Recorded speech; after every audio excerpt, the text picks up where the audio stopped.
பெரிய பெரிய லட்சியங்கள்லாம் இருக்கு. ஆனா வாழ்க்கையில ஏதோ ஒரு இடத்துல அப்படியே தேங்கி நிக்கிற மாதிரி எப்போவாச்சும் ஃபீல் பண்ணிருக்கீங்களா? கவலைய விடுங்க. இன்னைக்கு நம்ம பார்க்க போற இந்த விளக்குரை கண்டிப்பா உங்க சிந்தனையே மாத்த போகுது. த ஸ்லைட் எட்ஜ் அப்படின்னு சொல்ற ஒரு சின்ன விளிம்பு, அதாவது நம்ம வெற்றிக்கும் பின்னாடி நம்ம படப்போற வருத்தத்துக்கும் நடுவில் இருக்கிற கண்ணுக்கு தெரியாத அந்த இடைவெளியை பத்தி தான் இந்த தொகுப்புல நம்ம முழுசா அலச போறோம். ஓகே, ஸ்ட்ரைட்டா விஷயத்துக்கு வருவோம். இப்போ நீங்க இருக்கிற நிலைமைக்கும் நீங்க போக விரும்புற நிலைமைக்கும் உள்ள வித்தியாசம் உங்க திறமை கிடையாது, அது உங்க ஒழுக்கம், அதாவது உங்க டிசிப்ளின். இது ஜிம் ரான் சொன்ன ஒரு பவர்ஃபுல்லான வார்த்தை. ஆமாங்க, இதுதான் கசப்பான உண்மை. இனிமேல் எனக்கு திறமை இல்ல, அதிர்ஷ்டம் இல்ல, பேக்ரவுண்ட் இல்லைன்னா சொல்லாதீங்க. உங்களுக்கு தேவையானது அந்த ஒரு சின்ன டிசிப்ளின் மட்டும்தான். சரி, இது எப்படி உண்மையிலேயே ஒர்க் ஆகுதுன்னு பாப்போமா? ஒரு சின்ன உதாரணத்தோட ஆரம்பிக்கலாம். 25 வயசுல இருக்கிற 2 பேரை எடுத்துக்குவோம். 2 பேருக்கும் ஒரே வேலை, ஒரே சம்பளம், ஒரே பேக்ரவுண்ட். ஆனா அவங்களோட சின்ன சின்ன தினசரி முடிவுகள் எப்படி மாறுபடுதுன்னு கவனிங்க. ஒருத்தர் தினமும் ஒரு 30 நிமிஷம் புக்கு படிக்கிறாரு, தன் வருமானத்துல 10% சேமிக்கிறாரு, வேலைக்கு 15 நிமிஷம் சீக்கிரமா போறாரு. இன்னொருத்தரோ அந்த நேரத்துல சும்மா டிவி பாக்குறாரு, கையில இருக்கிற காசையெல்லாம் செலவு பண்றாரு, வேலைக்கு தினமும் லேட்டா போறாரு. இப்போ இந்த காலகட்டத்தை கொஞ்சம் யோசிச்சு பாருங்க. முதல் வாரம் இந்த 2 பேருக்கும் எந்த வித்தியாசமும் தெரியாது. ஒரு மாசம் கழிச்சும் அவங்க பார்க்க ஒரே மாதிரி தான் தெரிவாங்க. ஒரு வருஷம் கழிச்சு ஒரு சின்ன வித்தியாசம் தெரியும். ஆனா 5 வருஷம் கழிச்சு 2 பேரும் முற்றிலும் வேற வேற ஆட்களா மாறி இருப்பாங்க. 10 வருஷம் கழிச்சு பாத்தீங்கன்னா ஒருத்தர் சொந்தமா பிசினஸ், பேங்க் பேலன்ஸ்னு செட்டில் ஆகி சந்தோஷமா இருப்பாரு, இன்னொருத்தர் இன்னும் அதே வாழ்க்கை நினைச்சு புலம்பிட்டு இருப்பாரு. நம்ம தினசரி பழக்கங்களோட ரிசல்ட் ஆரம்பத்துல கண்ணுக்கே தெரியாது அங்கிறதுக்கு இது ஒரு சூப்பர் உதாரணம். இதுல இருந்து நாம புரிஞ்சிக்க வேண்டிய முக்கியமான விஷயம் என்ன தெரியுமா? வாழ்க்கையில நடக்கிற ஒரு மிகப்பெரிய வீழ்ச்சியோ தோல்வியோ ஏதோ ஒரு நாள் நாம எடுக்கிற ஒரு தப்பான முடிவால வர்றது கிடையாது. தொடர்ச்சியா நம்ம செய்யற சின்ன சின்ன தவறான முடிவுகள் பல வருஷங்கள் கழிச்சு ஒரு மிகப்பெரிய வருத்தத்தை உருவாக்குது. இன்னைக்கு ஒரு நாள் சாக்லேட் கேக் சாப்பிட்றதால யாரும் உடனே ஆரோக்கியத்தை இழக்கிறது இல்ல. ஆனா அதே 20 வருஷம் செஞ்சா அதுதான் பிரச்சனை. அன்னைக்கு ஒரு நாள் நம்ம செய்யற தப்பு பெருசா தெரியாது, அதுதான் இதுல இருக்கிற மிகப்பெரிய ஆபத்தே. இதை இன்னும் சிம்பிளா சொல்லணும்னா, தினமும் ஒரு ஆப்பிள் சாப்பிட்றதுக்கும் அதை சாப்பிடாம விடுறதுக்கும் உள்ள வித்தியாசம் தான். ரெண்டுமே செய்யறதுக்கு ரொம்ப ரொம்ப ஈஸியான விஷயங்கள் தான். ஒரு ஆப்பிள் சாப்பிட்றது ஈஸி, ஆனா அதை சாப்பிடாம தவிர்க்கிறதும் ஈஸி தானே. இன்னைக்கு ஆப்பிள் சாப்பிடலன்னா உடனே எதுவும் ஆக போறதில்ல. ஆனா அந்த உடனே எதுவும் ஆகாது அப்படிங்கிற மைண்ட் செட்டு தான் நம்மள ஒரு மிகப்பெரிய பொறியில கொண்டு போய் மாட்டி விடுது. இந்த வார்த்தைகளை கொஞ்சம் ஆழமா கவனிங்க. ஒழுக்கத்தோட வலி சில கிராம்கள் மட்டுமே, ஆனா வருத்தத்தோட வலி பல டன்கள். ஒவ்வொரு நாளும் நீங்க ஒரு முடிவு எடுக்கிறீங்க. கொஞ்ச நேரம் கஷ்டமான ஒழுக்கத்தை தேர்ந்தெடுக்க போறீங்களா, இல்ல வாழ்க்கை முழுக்க உங்க தோல்ல ஒரு பெரிய பாரமா மாறப்போற வருத்தத்தை சுமக்க போறீங்களா?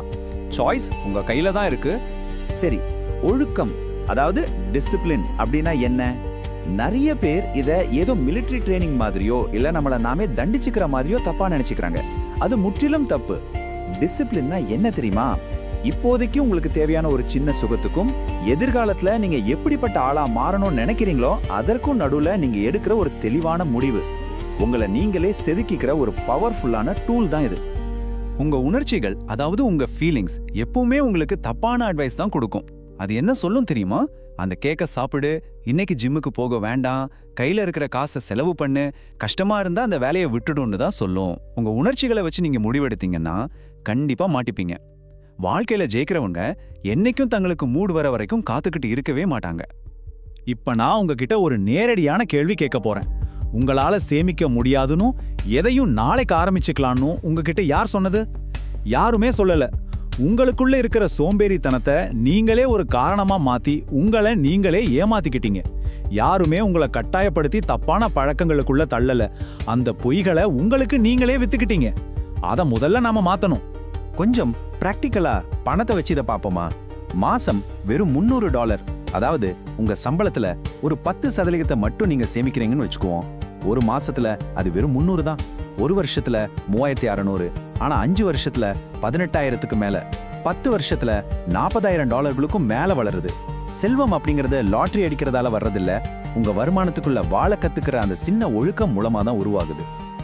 1000 மணி நேரம், இந்த நம்பரை கொஞ்சம் யோசிச்சு பாருங்க. தினமும் நீங்க மொபைல்லையோ டிவிலையோ வீணாக்குற ஒரு 3 மணி நேரம் ஒரு வருஷத்துல 1000 மணி நேரத்தை உங்ககிட்ட இருந்து திருடுது. உங்க தனிப்பட்ட வளர்ச்சிக்கு, உங்க கனவுகளுக்கு நீங்க செலவு பண்ண வேண்டிய 1000 மணி நேரத்தை சத்தமே இல்லாம நீங்க எழுந்துகிட்டு இருக்கீங்க. இதை பார்க்கும்போது நமக்கே ஒரு அதிர்ச்சியா இருக்குல்ல? சரி, அடுத்த விஷயத்துக்கு வருவோம்.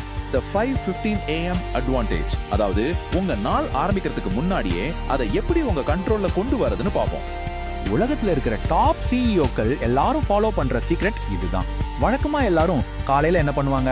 அலாரம் அடிச்சா ஸ்னூஸ் பண்றது, மொபைல்ல சோஷியல் மீடியா பார்க்கறது, அவசர அவசரமா ரெடி ஆகி வேலைக்கு ஓடுறது. ஆனா அதுக்கு நேர் மாறா காலையில 5:15க்கு எழுந்து கொஞ்சம் புத்தகம் படிச்சு எக்ஸசைஸ் செஞ்சு அன்னைக்கு என்ன பண்ண போறோம்னு பிளான் பண்றதை யோசிச்சு பாருங்க. உங்க நாளை ஒரு 90 நிமிஷம் எக்ஸ்டெண்ட் பண்றது மூலமா உங்களுக்கு கிடைக்கிற அந்த அமைதி உங்களை பல மடங்கு முன்னாடி கொண்டு போகும். இதை எப்படி ஆரம்பிக்கிறது? இதோ ரொம்ப சிம்பிளான 4 ஸ்டெப்ஸ். முந்தின நாள் நைட்டே அடுத்த நாளுக்கு தேவையான ட்ரெஸ், ஜர்னல் எல்லாத்தையும் எடுத்து வச்சிருங்க. 2வது, வழக்கமான நேரத்துல இருந்து ஒரே நாள்ல சீக்கிரம் இல்லாம ஒரு 15 நிமிஷம் மட்டும் முன்னாடி எழ ஆரம்பிங்க. 3வது, போன், இமெயில் இதெல்லாம் தொடவே கூடாது. 4வது, ஒரு 45 நிமிஷத்தை உங்க சொந்த வளர்ச்சிக்காக மட்டும் ஒதுக்குங்க. இது ஒன்றும் பெரிய கஷ்டமான வேலையே கிடையாது. இந்த இடத்துல ஒரு முக்கியமான விஷயம், டோபமைன் டிராப்ல இருந்து தப்பிக்கணும். காலையில எழுந்த உடனே வேலையா உங்க மொபைல் எடுக்கிறீங்க பாத்தீங்களா, அது உங்களோட மொத்த கவனத்தையும் சிதறடிச்சு அன்னைக்கு தேவையான ப்ரொடக்டிவ் எனர்ஜி முழுவதையும் உறிஞ்சி எடுத்துடும். அந்த கால நேரத்தை ஒரு டோபமைன் டீடாக்ஸ் மாதிரி வச்சுக்கோங்க. உங்க மனசை ரொம்ப கிளியரா வச்சுக்கோங்க. அந்த நேரத்துல மொபைல் நோண்டி எனர்ஜி வேஸ்ட் பண்ணாதீங்க. இன்னொரு விஷயம், மோட்டிவேஷன் அப்படிங்கிறது இன்னைக்கு இருக்கும், நாளைக்கு இருக்காது. அது உங்க மூட பொறுத்தது. ஆனா கன்சிஸ்டன்சி, அதாவது தொடர்ச்சி, அது உங்க கேரக்டரை உருவாக்கும், உங்களுக்கான ஒரு உந்து சக்தியை தரும், கண்டிப்பா ரிசல்ட் கொடுக்கும். நமக்கு மூட் இல்லாதப்பவும் செய்ய வேண்டிய வேலையை செய்யறதுக்கு பேர் தான் உண்மையான டிசிப்ளின். மோட்டிவேஷனுக்காகலாம் வெயிட் பண்ணிட்டு இருக்காதீங்க. தினமும் வெறும் 10 பக்கம் புத்தகம் படிக்கிறது எப்படி ஒரு பனிப்பந்து மாதிரி பெருசாகுதுன்னு பாருங்க. 30 நாள்ல ஒரு புத்தகம், 1 வருஷத்துல 12 புத்தகம், 5 வருஷத்துல 60 புத்தகங்கள். தினமும் ஒதுக்குன அந்த 15 நிமிஷம் தான் உங்களை ஒரு எலைட் லெவலுக்கு கொண்டு போய் சேர்க்குது. இதுதான் கன்சிஸ்டன்சியோட உண்மையான பவர். சில நேரம் நம்ம ஏதாச்சும் தப்பு பண்ணிடுவோம், இல்ல ஒரு நாள் இந்த ரொட்டீனை ஃபாலோ பண்ண முடியாம போகலாம். அதுக்காக ஃபீல் பண்ணாதீங்க. நாம எல்லோரும் மனிதர்கள் தான்.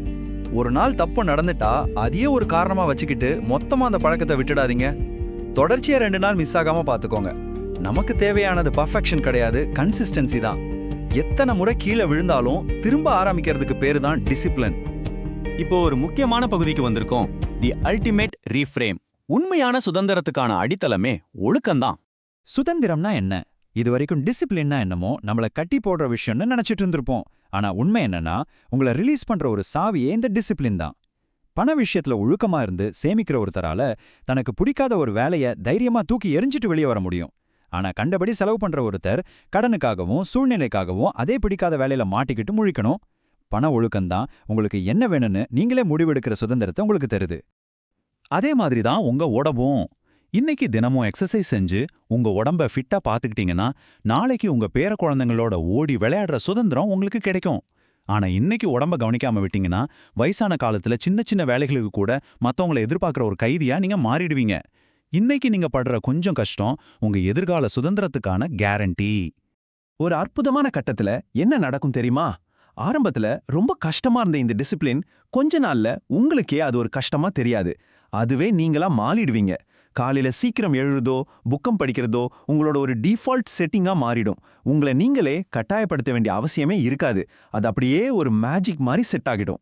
ஒரு பவர்ஃபுல்லான உண்மையை எப்பவும் ஞாபகம் வச்சுக்கோங்க. நாளைக்கு உங்க வாழ்க்கை எப்படி இருக்க போகுதுங்கிறது இன்னைக்கு நீங்க எடுக்க போற முடிவுகளின் மொத்த உருவம்தான். உங்களோட பாஸ்ட் உங்களால மாத்த முடியாது.